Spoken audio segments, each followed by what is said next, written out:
Can't see the button. Right, Perfect. I'm in. Thank you. No worries. Okay, so I'm going to try and reshare. Let me know if you can see the presentation there. Yeah. Yeah, we can see it. Okay, so where was I? Okay, so a little bit of the objectives of this workshop then. This workshop is intended to help you understand what a soft skill is and what a hard skill is and learn to differentiate between the two. It's also a workshop that's going to help you identify and become more aware of your own skills and the opportunities that you have to further develop. And also to become more aware about how you can acquire typical skills, where you can acquire them from, and then finally how they can be transferred from one setting to another setting. So the whole transferable skills thing. So we will go through a series of definitions that you will talk through in your breakout sessions, but I wanted to start off with, what do you all think is a skill? What is your perspective of a skill? And I'd really appreciate if you can put it into the chat box.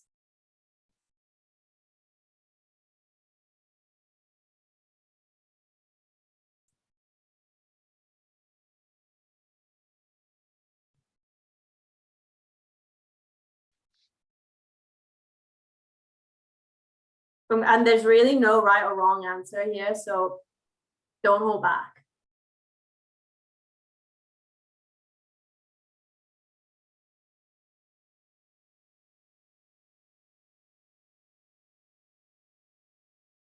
Okay, so we've got something that you can do, good timekeeping, good listener, use of Excel, which is all great examples. Okay, so I'm going to tell you my take on a skill. So my take on a skill is something that you can learn. So, using Excel, for instance, like someone's put in there, something that you're good at, being a good listener, your strengths, that may be communication skills, and also something that could help you do other things. So as you can see, there are different ways to define what a skill is, and they're all right. There is no right or wrong. Everyone has different skill sets. And this is unique to each one of you, and there is no right or wrong set of skills to have either. So don't feel as though I need to change my skill set or my skill set is not good enough. Your skill set is unique to you, and that's what makes you you. I also want to highlight that skills are not only learned on the job. You can pick up skills from a whole range of settings. You can pick up skill by being a good sibling, by being a good parent, by being a good daughter, son, by doing gardening, whatever you can think of. It can be picked up from a whole range of settings. So let's just continue to work on the definitions a little bit more. And I want to start off by explaining the difference between a skill and a talent, because the two terms are quite different, but yet they're also similar. So a talent to me is an innate ability. So to me, it's something that you're a natural for. Someone may be naturally good at singing or playing the piano, for instance, whereas a skill is more of something that you've learned. You may have been taught how to use Excel, which has in turn turned into a skill. That's not to say you can't turn skills into a talent though, because if you keep practicing the skill, etc., you may be able to turn that into a talent. Soft skills and hard skills. So a soft skill is typically a skill that you gain through experience.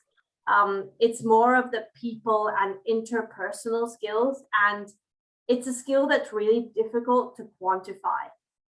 Soft skills are typically the skills that relate to how you work, so may involve with how you interact with colleagues, how you solve problems, how you communicate, how you listen. A hard skill, on the other hand, is also known as a technical skill. They mean the same. But a hard skill is essentially something that you are taught, and is something that can be quantified. So, you know, you may have a hard skill on a language. You know, you may know how to speak 5 languages, which can be quantified. You may be super good in Excel, which is also a hard skill. So both types of skills are very different and are both important. And it's good to try and aim for a balance, you know, a good balance of soft skills and a good balance of hard skill. But if you have more soft skills than hard skills, that's also okay. So we have a quick exercise actually, which is a Mentimeter exercise. So Shauna is going to be putting a link in the chat. If you can click on the link, that should take you to a website that you can put in a multiple choice. Well, no, you can just input what you think is a hard skill and what you think is a soft skill. So Shauna, just let me know when you've had a chance to put that in.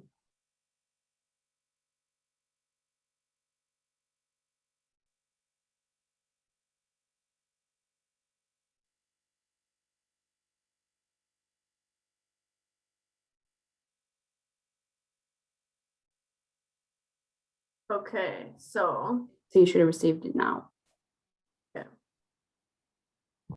I'm going to switch my screens, but if you all can click on that link, it will then prompt you to put in 2 examples of what you think is a hard skill. And this is going to be completely anonymous as well. So really don't hold back, and whatever you can think of, just put it in. It's going to generate a really nice word cloud, which we'll be able to discuss in our discussion groups later on this session.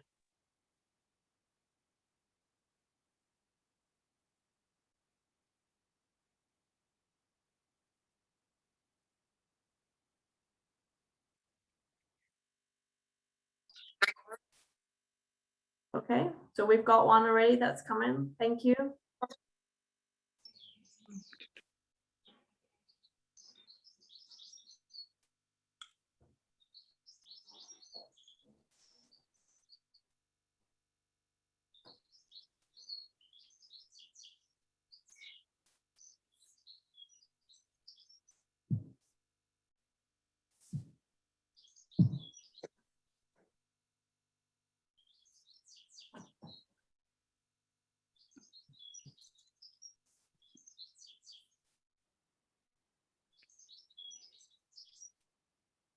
Okay, so we have lots of keen IT learners on the call, which is always interesting.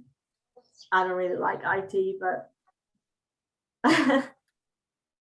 okay, so it's great to see some of the hard skills that you've all inputted in, and you know, I agree with all of them. We will be sharing a copy of this after as well, so that you know you can have this on file. But I'm going to move on to soft skills. So if you can re-click on the link and now input what you think is a soft skill, please.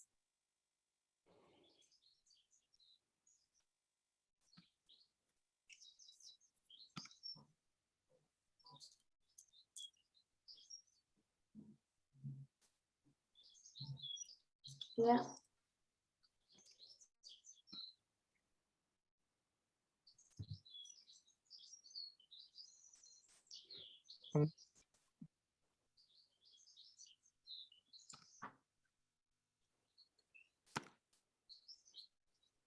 Yeah, it's quite a lot of communication there.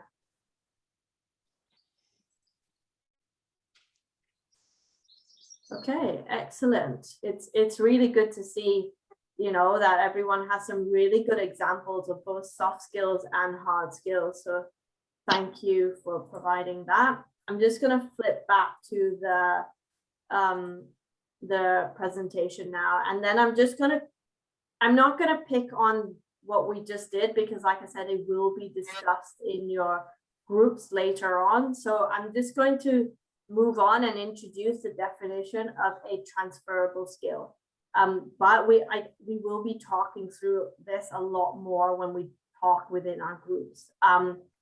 So my take on a transferable skill is essentially a transferable skill is a skill that you have acquired or gained from one setting, and you're able to apply that skill in another setting. So you may find that, you know, you have acquired a skill from your hobby, which you're able to apply in your day-to-day job. Or you may find that you have acquired a skill from your job, which you're able to apply to your personal life. So it's a skill that can be transferred from one setting to another setting. So it's essentially a transferable skill. Okay, I'm going to pass it to Shauna now, who's going to talk through the skills worksheet in a little bit more detail. Yeah, so hopefully we'll all receive this. So the skills worksheet just talks you through how to identify skills, how to identify how strong or weak them skills is.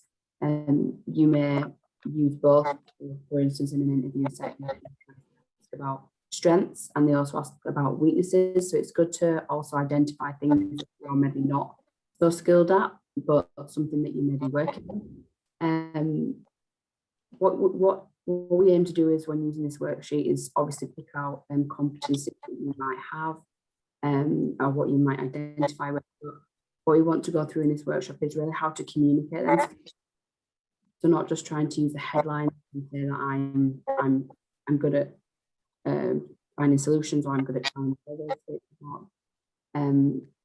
putting some real life examples behind why you think you have these skills, or how you've demonstrated these skills, maybe in your personal life or in a previous job. So really, yeah, I've just put a screenshot of the actual worksheet, take a look through, and like I said, pick out them strengths and weaknesses. In the next couple of slides, I've just worked through a few examples, and really it's, again, just going through what I've just said. Instead of maybe having option one, where you talk about being a good people person, a great listener, and you like to solve issues, think about what the task is, where you've demonstrated that skill, what the competency was, and also the outcomes. It's really important to talk about in that task what using that skill meant you could then resolve. So for option two, I've used the competencies in option one, but I've changed the wording so that I'm talking about what task I was doing when I used them skills and what the outcome was. So maybe you were working at a call center and you had to keep a level head, maintain professionalism when you're dealing with complaints from consumers, and you also had to reassure them. You had to provide a resolution to that customer if they did have a complaint. So you had to fix that complaint, and then you also had to show empathy and patience. And you can see there I've highlighted what is a competency, what's the task, and what was the outcome. So you maintained professionalism and you've got a resolution to that complaint. And these are all soft skills. And again, for example two, for option one, I've gone through another soft skill example where you've got maybe really good time management, organized, you like to plan ahead. And then within option two, I've talked about how you can expand them competencies and talk about, again, what was the task and what was the outcome. So maybe thinking, if you have children, do you drop your children off at breakfast club? You want them to arrive promptly. You might have to plan ahead and make sure they have the karate uniform for after school club. And that's a really good setting for something that's learned in your day-to-day personal life. It's not something you've learned from a career or a job. And then I've also continued on to maybe say something that's similar from a job as well in the second, and use this time to go through yourself. It is recorded, so you can go through that in your own time. And then in option three, I've used a hard skill. So we spoke about Microsoft Office and use of Excel. So in option one, I've pointed out that I've got previous experience, and that I use it for data analysis and statistical calculations, which are all competencies, and they're really good to explain that you have. But think about how you can communicate how you've used it, when you've used it. So in option two, I've then said, I've gone into a bit more detail about setting up tests, inputting results into an analysis database, evaluating that test data using a statistical data package, processing and analyzing that data, and then also extracting that into Excel and interpreting that into a report. So that's the outcome. And then you share that with the team, so making sure they can interpret the results as well. So it's not only about using Excel, but how you've used it and then how you've turned that data into something that other people can also look at and use. Thank you, Shona. Okay, so moving on to the discussion groups. I'm just going to start by outlining the purpose. So we'll actually do the discussion group as one big group, just because we'll have more voices, more ideas, more opinions, so we'll be able to learn more. But this will involve a series of discussions that will be led by Shauna and Jess to really help you understand what a skill is and begin identifying and becoming more aware of your own skills. It'll also be a really good opportunity for you to talk about the difference between some of the hard skills and soft skills that you inputted into that Mentimeter and how you would typically acquire such skills. And then finally, we can have a really good discussion together on how you can transfer skills from one setting to another setting. So what I will do is I will load up these examples that we talked about, and I will hand it over to Shauna and Jess.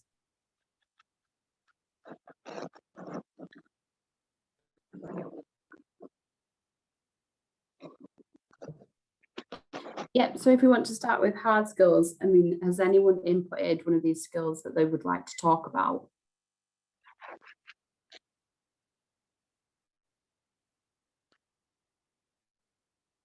Has anyone put in that they learned to type or that they use Microsoft Office? Yeah, I didn't put any hard skill, to be honest, because I was trying to understand what it is actually. But when I saw the examples, that's when I kind of figured it out. Great. And from the examples on the screen, do any of them, do you feel like you have any of these hard skills?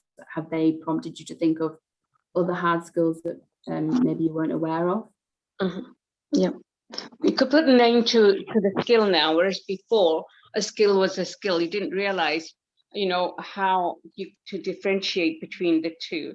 And now you know that basically a skill that's learned is a hard skill, whereas a skill that comes naturally, as you say, with singing or with, some people are OCD in their cleaning, and that the cleaning skills to them are really, in my opinion, are not really hard skills. They're soft skills, despite the fact that they can be learned. Is that right? I mean, yeah, you can learn all sorts of skills from different experiences, and like you say, I don't think you generally take a course on cleaning generally, but people do have that as a skill, and that's something that they've learned themselves. Yeah, I mean, I know people that just they don't have to sort of they've not even learned, they just go through from a very young age. They just like see their parents do it and they've inherited that, and that comes to them naturally. So that would be something that I would find it difficult in defining whether it's a hard skill or a soft skill, because it sounds like a hard skill, but they really haven't had to go through the process of having to learn it. They've seen it, and it's in their genes to basically keep everything clean, unlike me. and you could also say that that's maybe someone's talent as well. So if they're really good at cleaning and organizing, and they just do it naturally, they've got natural organization. I think all right, thank you, that clarifies it a lot, definitely. I think thinking back in my own experiences, I think hard skills are really hard to identify sometimes. I was the one who actually put in sort of food hygiene. So you might go on a food hygiene course if you're working at a supermarket, or you might have an MVQ in care, or you may have a maths qualification, whether that's GCSE or A level, or something that you've done at night school. So you can do night school, like college lessons. Think about things like that. But I do think the hard skills are more difficult to identify. And I think because a couple of people put driving, and I think that's a great example of a hard skill. It's something that you have to really learn. You have a test, you have something to show that you have this skill. Probably questionable how skilled all of the drivers on the road are, but they've technically passed the exam. And it's a great skill to be able to talk about when you are applying for a job, because just through the act of learning to drive and passing a driving test probably demonstrates quite a lot of other skills as well. So it demonstrates maybe your determination to keep going at something. So say you found it quite difficult to learn to drive, and maybe you didn't pass your first time you took your test, but you didn't give up. You kept going, you identified what you needed to work on, so showing some self-awareness. You talked to your driving instructor, so showing good communication skills. So from that one example of learning to drive, it probably calls out another 3 or 4 skills that you could talk about with a potential employer as well. And that's a really good example from Jess of how you can transfer that skill. So that hard skill transferred into multiple soft skills. I was just going to say, I really like the discussion on cleaning, because it just showed that for some people, it may be a talent, whereas for some people, it may be a skill. And that's okay. You can have the same talent or skill being a skill for someone and a talent for someone else. And that's fine. You know, it really depends on who you are. But I will flip the screen onto soft skills now. Yeah, and does anyone want to talk about anything they added into this part?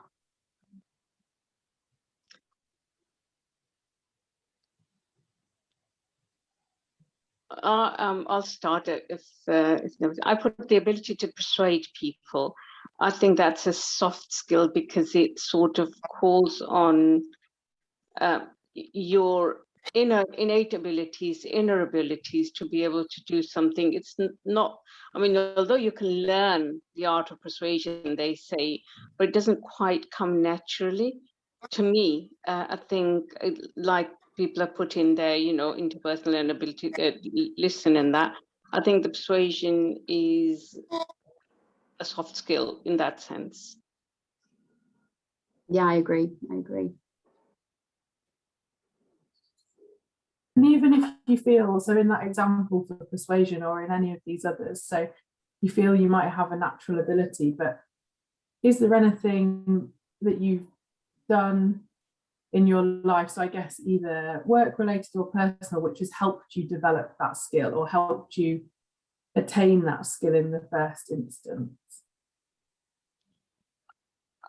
I think when you have to work with people and to sort of get something done, it's an ability that helps, because if you tell people what to do, they don't take kindly to it. But if you can persuade them into thinking it's good for them, it's good for everybody, etc., but put it in a nicer, milder way, you get a lot more out of it.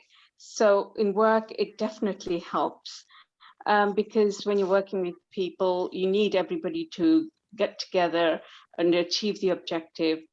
And the only way to do that effectively, in my opinion, is to be able to, you know, work on a cohesion, sort of, you know, the whole group works together with that one aim in mind. And to me, that's where the persuasion comes in, that it's a soft skill. It does need to be, in a way, it is also learned. And you know, you've got to be a kind of person as well to be able to take that on board. So I don't know how relevant what I've just said there is to what we're talking about, but to me, that's a soft skill, and it's something that it's not always learnt. It comes from within. No, it's a really good example. It also brings you towards like teamwork. So if you're in a team, you can think about what role you play in that team. Are you someone who is being persuaded, or are you someone who is being the persuader? So are you leading the team? Yeah. Or are you participating in the team? But yeah, it brings to me teamwork as well. Yeah, exactly. Can anyone think of anything else? Maybe now we've had a chat around the soft skills of something you might have wanted to put in there now. Now we've had to think about some other soft skills. Good morning, everyone. I wanted to ask about decision making. Where does that come in? Is it again a learned skill, or is it soft or hard? And also about communication. I think it could go either way, because there is the verbal communication and there is the written communication. In Slough, where we have so many immigrants, you might find that somebody is quite good at verbally expressing themselves in both verbal and written in their own language, but they can't do it in the English language. And sometimes that can be frustrating, because at interviews they will want you to be verbal and write something coherent or to the concise, whereas a lot of people might not be that concise. I don't know about communication, but also the decision, where does that come in? Thank you.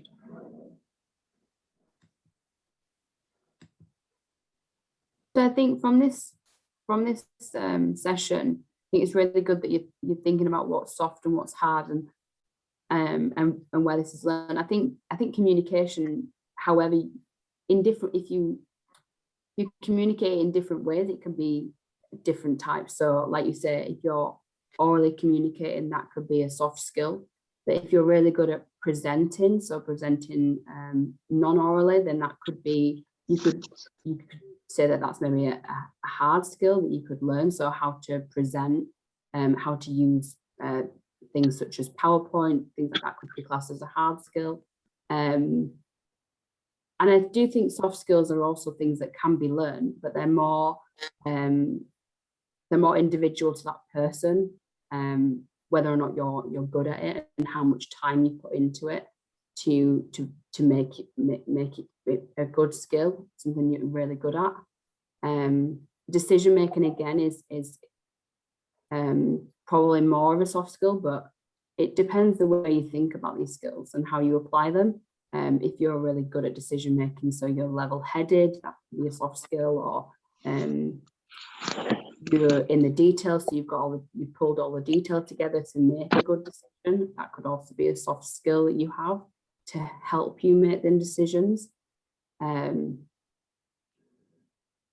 that answer your question? I was going to say exactly the same, Shauna. I think decision making, or being a good decision maker, is quite a top line thing to say, and it's maybe the skills that go underneath it that you want to call out. So just like Shauna said, it might be that you're a really good listener and you can hear what everyone's saying might need to happen, understand it, kind of process that information, prioritize it, so be good at ranking what needs to happen first or what's less important than something else, and then be decisive and make that decision and kind of own it. So I think it's maybe about thinking at the next level down from decision making and what skills you have make you a good decision maker.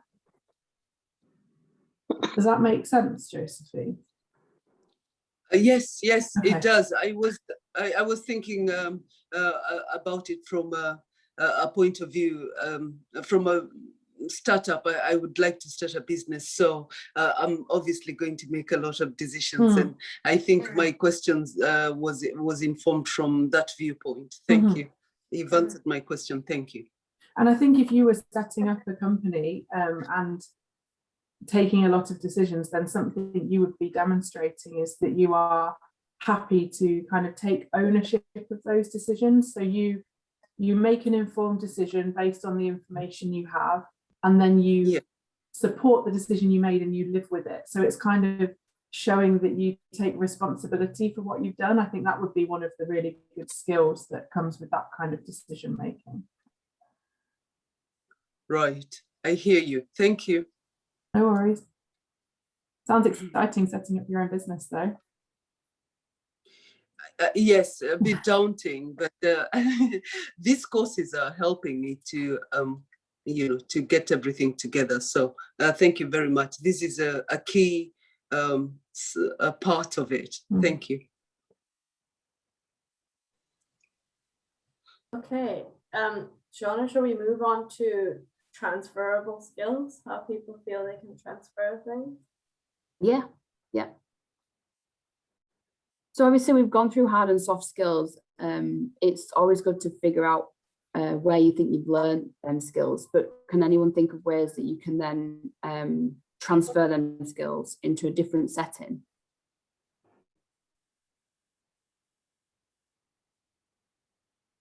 So maybe if you think about the ability to persuade, so can whoever put that in just explain the setting of ability to persuade, why they use that example?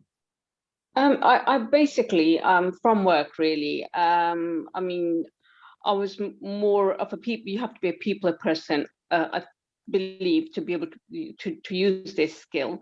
And at work, they sent you on various courses, sort of empowering women, etc.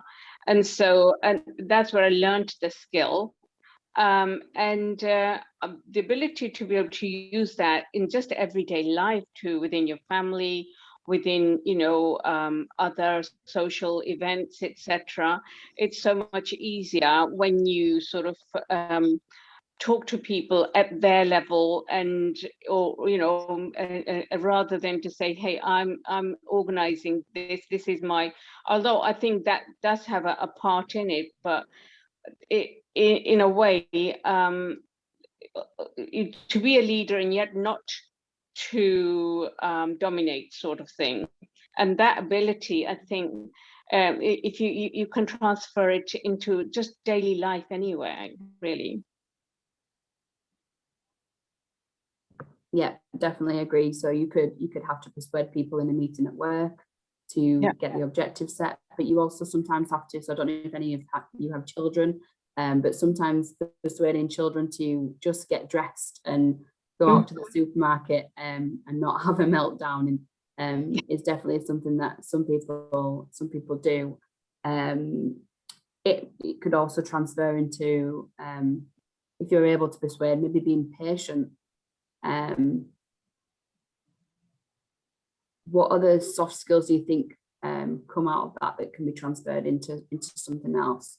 Or does anyone have another example?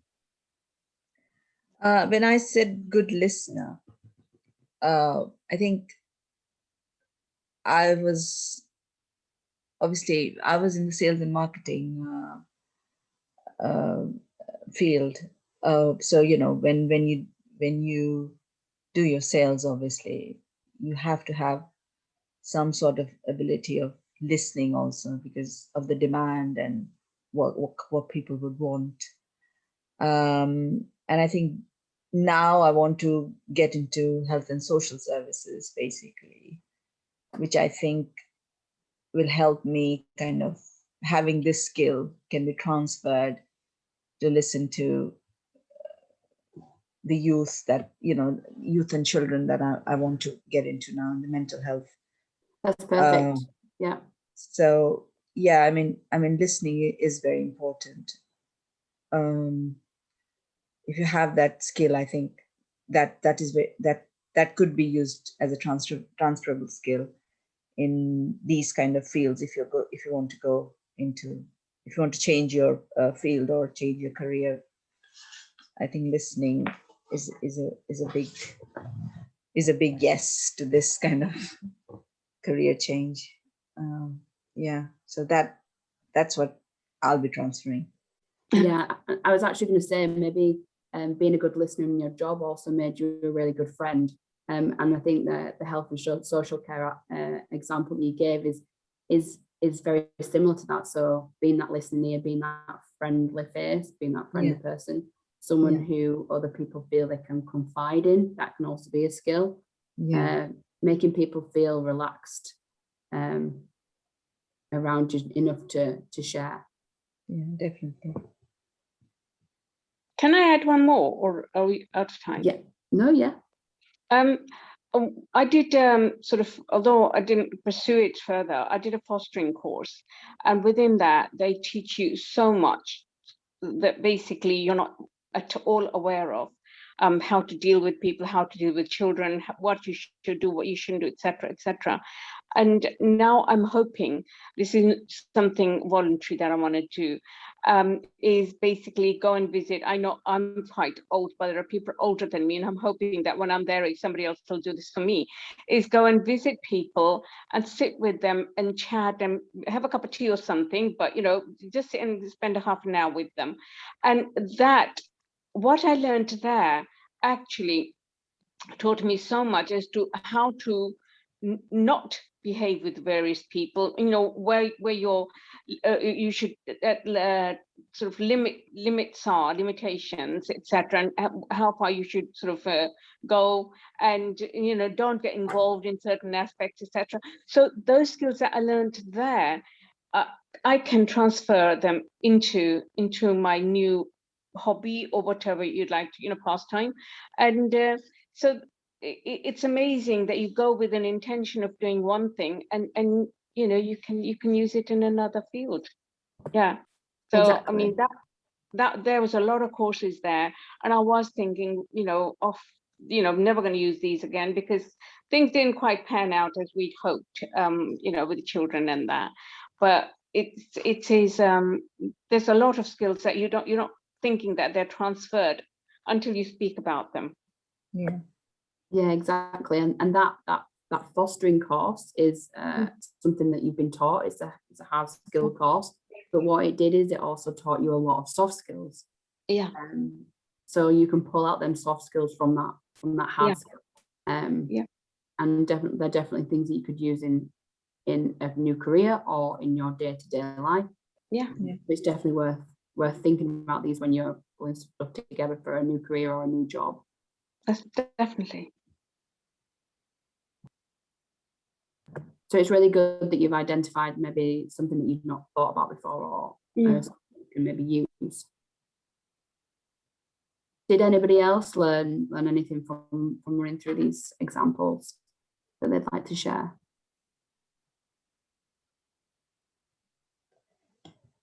I think even the communication is very interesting. I mean, this is something which obviously anywhere with anything you would need to communicate.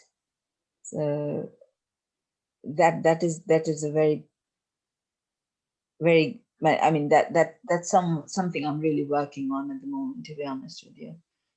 It's the communication, to be clear when you're talking.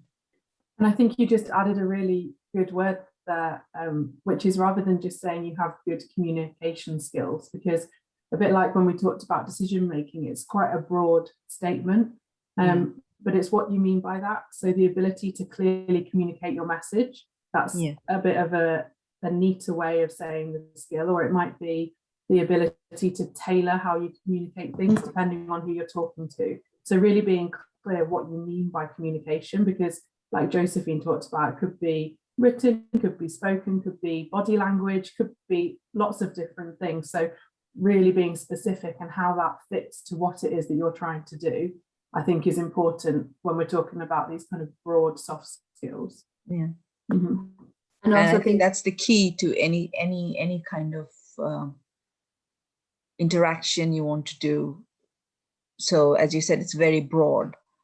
The body language, even like, interviews and everything, you kind of suss out the interviewers, and you sort of make sure your body language is body language is passed on to them, so they know, okay, I'm ready, you're ready for the job, or are you capable enough for the job? I mean, they obviously they look at everything, not only the way you're talking. They look at your body language, they look at your written skills, what you've written in your CV. So it's very important how you communicate your talents or your skills. So communication is is a key to, I think, to everything. And again, think about them examples. So more or less, most people can communicate in one way or another, whether that is your body language, whether it's verbally or, but it's about providing examples of where you've done that well, where you've been clear, what the outcome of that communication was. If you're communicating to a team or you're communicating to a person, has that been successful, and what's made it successful? So is it the fact that you tailored your communication? Is it the fact that you're just clear? Is it the fact that you could explain something that somebody else just wasn't getting? And how did you manage that? And then what did you achieve from it? So making sure you've got clear examples really helps you talk about why you're a really good communicator, and not just that you can. Yeah, excellent. That's a very good point, Shauna. Thank you. Okay, so thank you all so much. I'm gonna pass it on to Jess to do a bit of an outro, and then we can move into Q&A.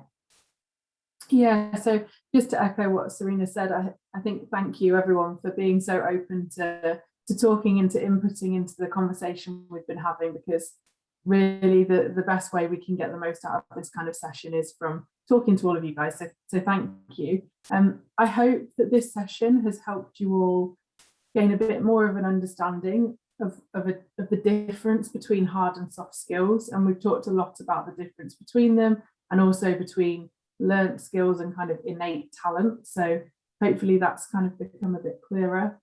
We've also talked a little bit about the different settings that you could learn skills in.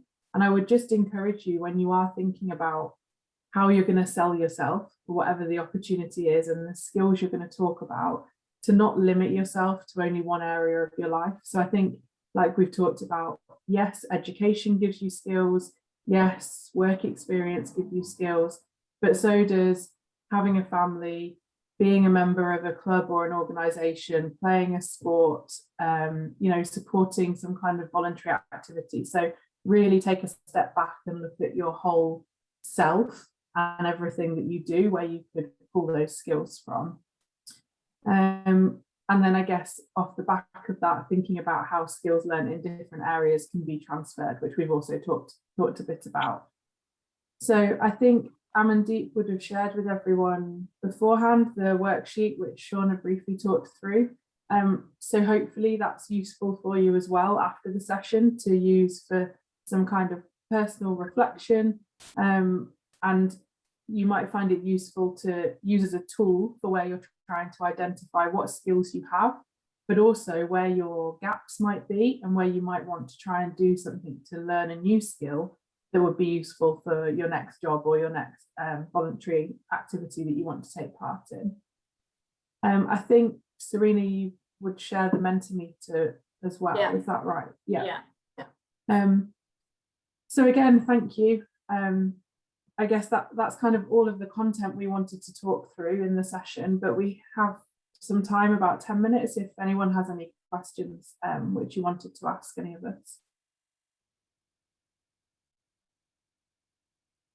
I was just going to ask you about, most of the jobs that nowadays you apply for is through an application form, their application form basically. And, to put in the transferable skills, because obviously they're not looking at your CV anymore. They're more looking into what you've been using, or, their application form basically. So how do I, because I find it quite difficult, because I've painstakingly gone through that, making that CV look good to sell yourself. And then I have to put in, I have to go through that painstaking application form again. So then again, so how do I jot down? I mean, how do I do that? that was like, you know, when you say transferable skill. So now I have to think of situation, because certain jobs I've seen, they want, I think the STAR method, Mhm. you know, all that. So it's just, I'm a bit old school in that way. So So I guess STAR is just the acronym, which kind of comes back to what Shauna was talking about, which is giving an example behind a skill that you demonstrate. So yeah.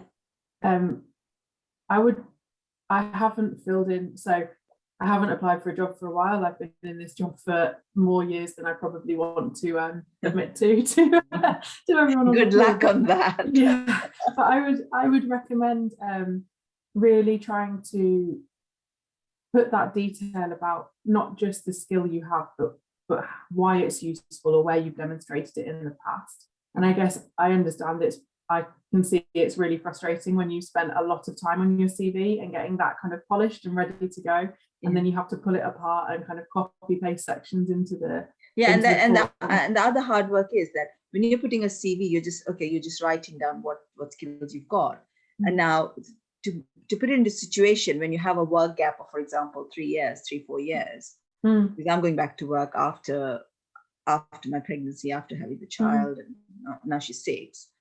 But you know, it's just, for me, it gets very difficult because 6 years ago, I mean, what I've done, how to put it in, and that's a bit frustrating, to be honest. But is there something which you've done while you've been off work, which also demonstrates some of those skills? So I appreciate some of them they might want to see from previous employment, but think about everything that you've done and managed while you've been off having your child as well. Maybe there's some examples there and some situations that you can pull out that demonstrate. Yeah, I mean, that becomes the dilemma. Do I use the past now, because that is what I've been doing for now 6 years, or do I put my work experience, which I had 6 years back, or even 7, to be honest? So, you know, that becomes a bit of a dilemma. So what are they asking for actually? They are asking for a situation, but are they asking for personal or professional? So I can only talk from my own personal point of view. If someone was applying for a job and I was looking at their application, I really wouldn't care where in their life the skills were being demonstrated. It's more that they have those skills and they can talk to me either on a form or in an interview about how they've demonstrated those skills and why they would be good for the role they're applying for. Right. So I think unless it's a very specific work-based question or they're asking for a kind of qualification, I would put something which you feel the most kind of comfortable and probably passionate about talking about. Yeah, because it's going to come across in your writing or your speaking how enthusiastic you are about that skill. Yeah.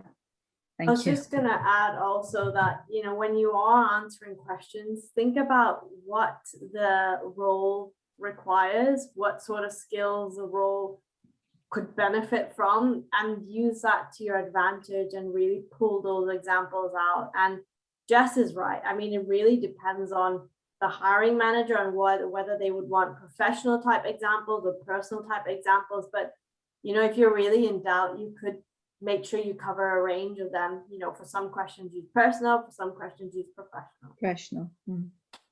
And I'd like to add as well, within my CV, I also add examples of them very examples in my CV. In fact, some of them examples came from my CV.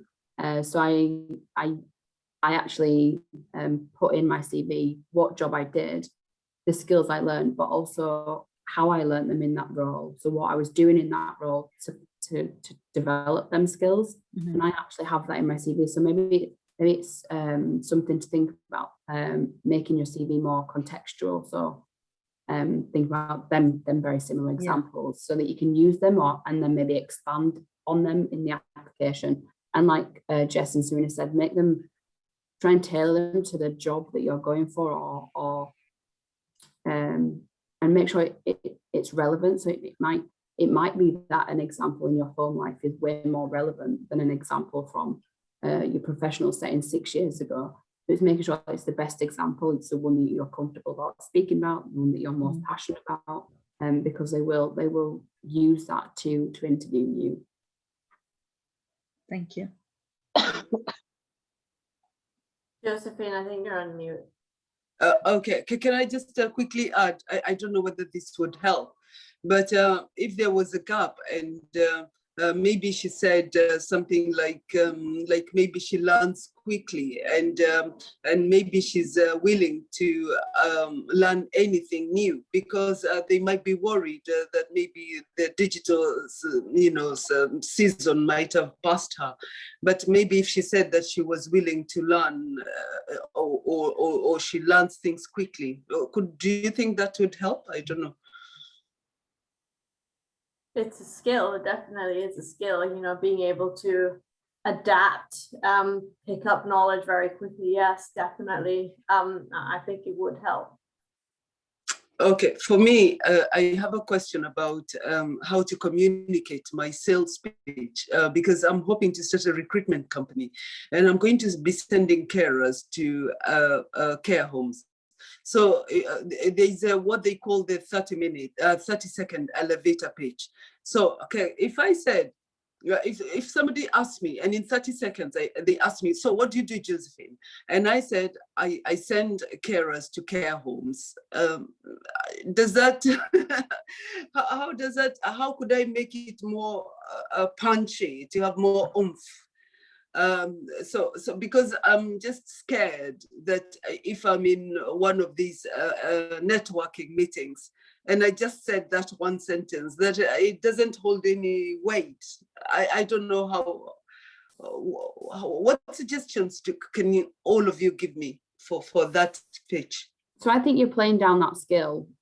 What do you evaluate when you send that person to a care home? What do you look at? Then you need to make sure that that's the right person. You need to make sure they've got the right qualifications. You need to make sure that they can get there. You need to make sure they have what they need once they get there. So to say that you're just sending someone to a care home, I think that's really downplaying that skill. You have a lot of planning involved in sending that person. You have to make sure that they have the right things. So I would add all of that complex planning into your answer and tailor it to exactly what you do rather than just the outcome. The outcome is that the care home has someone there, but it's the route to get there and it's a journey to make sure that you're sending the right person with the right things. So really break it down and think about it in little bits rather than just the end result. If I can just add to that, Josephine, when we were talking about this, you talked about an array of skills that you would hope to impart on the people that you're sending out. You want caring, you want empathetic, you want reliable, you know, all of these words are ones that you know you have, they're all there, you shared them with me in the past, but it's about, I understand, putting that into a short phrase that you share with someone, but all of these things you have, you share, you know what kind of person you want, and it's that like Shauna says, you need to just put that in the sentence that you're sharing with people. You're saying the type of person that you're employing that you want to send to a care home is the service. You're not offering anyone. You're offering someone who's fully trained, empathetic. You know who is that you're sending that is different to everybody else, rather than just a person in a job. You have said yourself you want somebody very different that you're sending out, and that should be in your face. Thank you very much. Okay, so we are actually coming to an end. So if there are any other questions that we've run out of time for, you know, feel free to if you could send it to Amandeep, who will then send it on to us. We will then get back to you ASAP. But thank you for your inputs. Thank you for your engagement. We really hope you found this useful. Thanks, Jess. Thanks, Shauna. And thanks, Amandeep, for organizing this. No, thank you all. That was really useful. I think even I've learned a few things on here as well. No, it was really wonderful. Thank you so much for your input and your insight. And we look forward to working with you on future workshops as well. And yeah, if you have any question, please just send them over and I'll share them with you, Serena, for comment. Thanks. Thank you very much. Thank Have you, a good day. everybody. Bye. Thank you. Bye. Bye.